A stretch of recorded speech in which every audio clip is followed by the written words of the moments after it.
Hello, good afternoon, viewers. This is Warren here.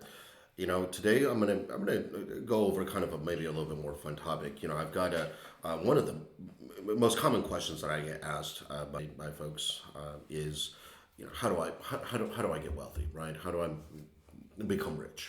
Okay, you know, uh, this is a very, very nuanced topic, and there is all. I mean, obviously, it's a lifelong study, but I'm going to break it down, into some, more fun pieces of kind of a fun piece here for everybody today, and just basically kind of go over some very, very basic principles here. Okay, first and foremost, you got to be able to track your wealth. Okay, and you need to learn what a balance sheet is. There's a thing called a balance sheet. Okay, and it's simple. It's just the two sides. Okay, on one side you have the list of your assets, and the other side you have the list of your liabilities. Okay, uh, your assets are basically going to be things that make you money. Okay, so these are going to be things like businesses that you own, okay, securities that you own, real estate that you own, any kind of royalties that you have coming in. It could be interest coming in from money in a savings account. It could be commodities that you own, but that's going to be your asset line. Okay, technically, I mean, even things like furniture, I mean, that you don't owe any money on. I mean, I guess you can call that an asset. It's just something you can always sell for money, but it doesn't produce any money. Okay, but those are things that you own. Okay, cash is considered an asset. Okay, any equity that you have and anything that you own either in full or anything that you own in excess of a debt service, the debt service payoff is going to be right there in that asset line. Okay, the liability side, okay, is going to be basically just things that cost you money. All right, and so I'm going to keep it very simple. Basically, any kind of expenses that you have, any kind of payments that you have on an automobile, on a four-wheeler, subscriptions, Netflix, those kind of things. Those are all going to go on your liability line. Now, one of the things that I've noticed for most people that ask me this question is that when I ask to look at their balance sheet, and we were able, when we draw it out, is that there's nothing on the asset line. So there's all they have is a bunch of expenses that are on the liability line. Okay, but there's nothing producing any money. So the first thing I would say is create a balance sheet, take look at your asset line, and let's focus on building the assets and reducing the liabilities. Okay, all right. Um, the second concept that I've noticed is that most people, when they think about wealth creation, the first thing that comes to their mind is, some kind of investment. The word investment is something that I hear time and time and time again. But then when people say that, I mean, I really don't think that they really truly understand what an investment is. Most people think that an investment is just something where you take your money and you turn it into something else, like gold or maybe some stocks of some company, and then something happens and it just that asset just becomes worth more money maybe over time, and then they just turn around, they sell it, and they get their money back, and they feel like they made more money, right? But the problem with that is that if there's three kinds of appreciations, for three kinds of ways that some kind of asset can increase in value, right? It either increases in value through demand appreciation, which is something that most people are familiar with.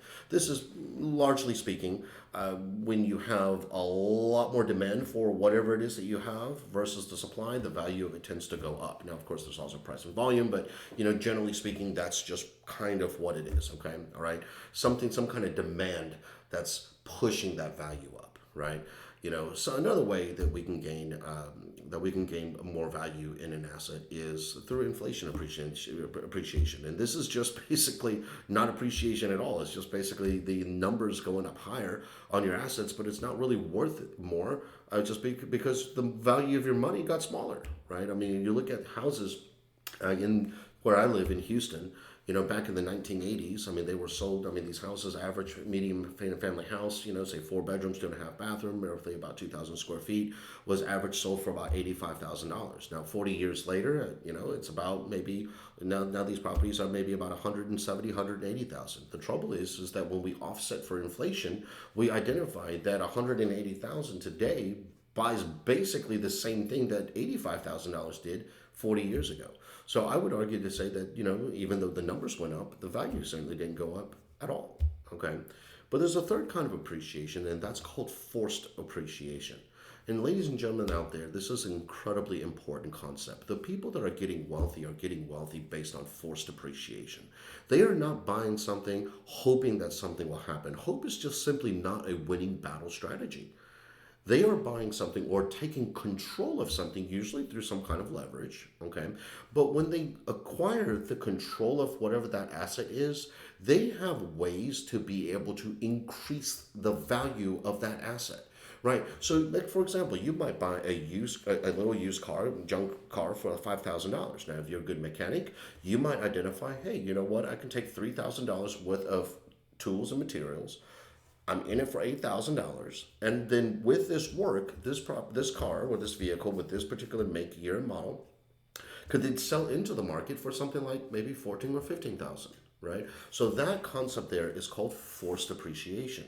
For your real estate guys out there, you can buy a property, say for 150 or 200 or 300, depending on what part of the country you live in, and you can identify that you might be able to buy something for 300,000, spend 30,000 on it, be in it for say 330,000, maybe plus a little bit more for holding cost and whatever, okay, and then be able to create a property that has a market value of say 450,000, right? That's called forced appreciation. Another way that is very common is to simply buy a business, right? You can buy a franchise business, you can buy a distribution business. Okay, it's just important that you understand when you're buying businesses that you learn how to value businesses. So you're not buying somebody else's job that really has inherently no value at all, and overpaying. Okay, but anyways, for all intents and purposes, you can also buy a business that's not being run very well. Okay, turn the business around, go through some kind of acquisitions or some kind of adjacency, some kind of leverage. You might be able to open new departments, improve the operating margins, and basically make the business run better, more profitably, with more gross volume. And as a result of that, the business now is worth more money than when you had bought it, right? Okay, so that is called forced appreciation. This concept can apply to just about any kind of asset, but it's important that you understand the concept of increasing the value by force. That means that's something that you are doing to make that increase of value happen. Okay, all right.